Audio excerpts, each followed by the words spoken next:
Hello everyone, welcome to my channel. Students, today I have brought for you common errors, how to improve them, asked in several competitive examinations under the heading Mission Bank PO from cipher to figure, English Mock 01। तो topic शुरू करने के पहले आइए इस video को like कर लें और यदि आपने मेरे चैनल को सब्सक्राइब नहीं किया तो इसे सब्सक्राइब कर लें और साथ साथ बेल आइकन को भी प्रेस कर लें ताकि आपको लेटेस्ट नोटिफिकेशन मिलते रहे। Please stay with us till the end. तो आइए टॉपिक शुरू करते हैं। Question number 1, Japan now has the male heir to the throne. 4 segments में इसको डिवाइड किया गया है। Segment number A, Japan now has. Segment number B, the male heir. Segment number C, to the throne. And segment number D, no error. किसी न किसी एक segment में एरर होगा और यदि नहीं है तो आपका answer segment number D, that is no error होगा। जापान नाउ हैज, जापान एक कंट्री का नाम हुआ, एक स्टेट का नाम हुआ, तो हैज क्रिया बिल्कुल सही है। Segment number B, the male heir. Which heir, कौन सा उत्तराधिकारी। इट इज नॉट पर्टिकुलराइज्ड, अतः द की जगह इंडेफिनिट आर्टिकल की आवश्यकता पड़ेगी, आइदर ए और एन। देख लेते हैं क्या होगा। Now come to the noun heir, उत्तराधिकारी। Heir itself is masculine in gender, so the addition of the adjective male is here superfluous. यानी मेल आपकी जरूरत नहीं है क्योंकि इसका फेमिनाइन है एयरिश, HEIRESS। एयर वर्ड ही सफिशिएंट है। एयर कौन सा, कोई भी हो सकता है। यदि राजा के 3 लड़के हैं तो तीनों में से कोई एक, 4 हैं चारों में से कोई एक, यानी इंडेफिनिट आर्टिकल चाहिए। एयर आपका सिंगुलर काउंटेबल नाउन है। इसकी शुरुआत एस से हो रही है लेकिन उच्चारण प्रोनाउंसिएशन वोवेल EI से हो रहा है, heir, hence an should be added. यानी आपका राइट आंसर एरर वाला सेगमेंट नंबर बी है और करेक्शन हो जाएगा an heir. Japan now has an heir to the throne. Now let us come to question number 2। Of the 2 films in which he starred, I think the first is the better. आपके 4 segments हैं। Number A, of the 2 films. Number B, in which he starred. Number C, I think the first is the better. And number D, no error. In case you don't find any error in any of the first 3 segments. Number A, of the 2 films correct है क्योंकि वो which 2, तो जिसमें उसने भूमिका निभाई। इन विच, जिसमें relative pronoun भी करेक्ट है, ये प्रीपोजिशन अपने पहले लेता है which. In which he starred, in which he played his roles. Number C, I think the first, यहां 2 के बाद तीसरा, चौथा, 5वां नहीं है, 2 ही फिल्म की बात हो रही है। तो उसमें एक फिल्म है जो पहले और दूसरा फिल्म उसके बाद वाला। तो जब भी क्रम हो, कमिंग फर्स्ट देन फॉलोड, यानी आगे आने वाला और पीछे आने वाला, तो उसके लिए फर्स्ट नहीं बल्कि फॉर्मर का इस्तेमाल करते हैं। सो आपका एरर सेगमेंट नंबर सी में है और यहां first is the wrong pronoun. इसके जगह पर डिमॉन्स्ट्रेटिव प्रोनाउन द फॉर्मर होना चाहिए। तो करेक्शन हो जाएगा आपका farmer.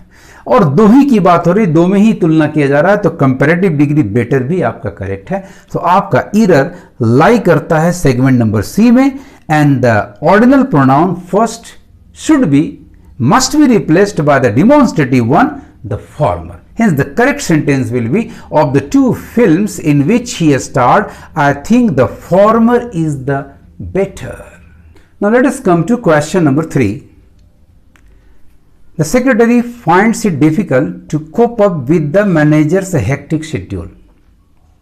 The 4 segments are: number A, the secretary finds it difficult. Number B, to cope up with. Number C, the manager's hectic schedule. Number D, no error. Read each segment very attentively. The secretary finds, याद रखें find के बाद, think के बाद जब भी कोई adjective हो तो बीच में एक प्रोनाउन सब्जेक्ट होगा it.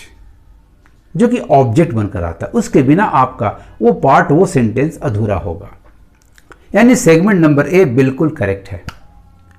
The secretary finds it difficult, number B, to cope up with, this phrase is not correct. To face any situation, to adjust with any situation, timetable, schedule, we need only the phrase to cope with, यानी यहाँ अब फालतू है। किसी के behaviour को भी यदि फेस करना है, उसे टॉलरेट करना है, तो उसके साथ भी कोप विद का प्रयोग करते हैं। But in Indian English behaviour के साथ कोप अप विथ लगाया जाता है। बट यहां केस बिहेवियर का नहीं, बल्कि द मैनेजर से हेक्टिक शेड्यूल, यानी उसके टाइम टेबल के साथ, उसके शेड्यूल के साथ एडजस्ट करने में सेक्रेटरी साहब को परेशानी होती है। यानी सेगमेंट नंबर बी में आपका एरर है, मार्क कर लें इसको। और यहां आप सुपरफ्लुअस है, इसकी कोई जरूरत नहीं है। तो आपका करेक्ट सेंटेंस होगा, the secretary finds it difficult to cope with the manager's hectic schedule. Let us come to question number 4. The teacher promised to the boys a holiday. The segments are number A, the teacher promised, number B, to the boys, number C, a holiday, number D, no error. The first segment, the teacher promised, is correct. The second one, to the boy, the verb promised के बाद preposition to संभव नहीं है, because the verb promised is a transitive verb. So your error lies in segment number B. And the preposition to is not required here. It is superfluous because the verb promised is a transitive one. Hence your correct sentence will be, the teacher promised the boys a holiday. Let us come to question number 5. He is rich enough for buying a car. The four segments are A, he is rich, number B, enough for buying, number C, a car, and number D, no error. Now segment A को पढ़े तो he is rich बिल्कुल correct है, क्योंकि he के साथ agreement verb to be each का होगा और कॉम्प्लीमेंट rich एडजेक्टिव है। नंबर B, enough भी करेक्ट है, क्योंकि एडजेक्टिव के बाद ही एडवर्ब इनर का प्रयोग होता है। फॉर बाइंग यहां एक एरर आ रहा है, क्योंकि जब भी ही इज रिच इनफ का प्रयोग करेंगे तो उसके बाद क्रिया इन्फिनिटिव होती है, या किसी वर्ब को ना लाकर सीधे हम नाउन ला सकते हैं, फॉर अ कार। लेकिन करेक्शन यहां जरूरत है, तो आपका एरर है नंबर बी में। इनफ फॉर बाइंग में फॉर की जगह टू एंड बाइंग की जगह मेन वर्ब वन बाई होगा, यानी करेक्ट सेंटेंस आपका होगा, he is rich enough to buy a car. आप और भी कह सकते हैं, he is rich enough, verb को हटा दीजिए, for a car. He is rich enough to buy a car, और he is rich enough for a car. Let us come to question number 6. Sorry, I know this is the best of the two books. Segments are number A, I know, number B, this is the best, and number C, of the two books. Number D, no error. Now ध्यान से पढ़ें हर segment को। I know correct है, number B, this is the best, number C, of the two books. फिर यहां to books में तुलना हो रही, याद रखें सुपरलेटिव बेस्ट का प्रयोग तभी होगा जब संख्या 2 से ज्यादा हो, चूंकि संख्या यहां 2 है, अतः कंपैरेटिव एडजेक्टिव इज रिक्वायर्ड। सो आपका एरर सेगमेंट नंबर बी में है, एंड करेक्शन होगा बेस्ट के स्थान पर कंपैरेटिव बेटर का प्रयोग होना चाहिए। So the correct sentence will now be, I know this is the better of the two books.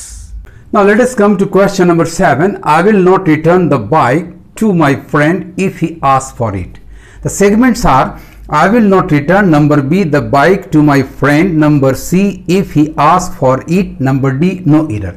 Now her segment को ध्यान से पढ़ें। I will not return, ठीक है, will के साथ मेन वर्ब वन आता है, रिटर्न करेक्ट है। नंबर बी, द बाइक किसको, तो मोशन टू वर्ड जा रहा है, तो टू माई फ्रेंड भी करेक्ट है। Number C, if he asks for it, yes, ask का अर्थ जब मांगना होता है तो थिंग के लिए फॉर, और पर्सन जिससे आप मांगेंगे ऑफ लगता है। मैं तुमसे मांगता हूं, आई आस्क ऑफ यू। मैं गाड़ी मांगता हूं, I ask for a car, यानी आस्क फॉर इट भी करेक्ट है। तीनों A B C segments are correct, hence the answer is no error. The sentence given is absolutely right.